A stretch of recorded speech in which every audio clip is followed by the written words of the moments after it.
ప్రకాశం జిల్లా త్రిపురాంతకం మండలం మేడిపి గ్రామంలో అర్ధరాత్రి సచివాలయ ఉద్యోగి ముతులూరి బ్రహ్మయ్య ఇంటి ముందు మోటార్ బైకును చాకచక్యంగా తాళాలు తీసి చోరీ చేశారు.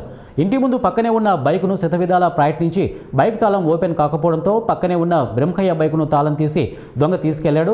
బైక్ చోరీ దృశ్యాలు సీసీ కెమెరాలో రికార్డ్ అయ్యాయి. ఇక దొంగలు దర్జాగా బైక్లను చోరీ చేస్తుండడంతో స్థానికులు భయపడుతున్నారు.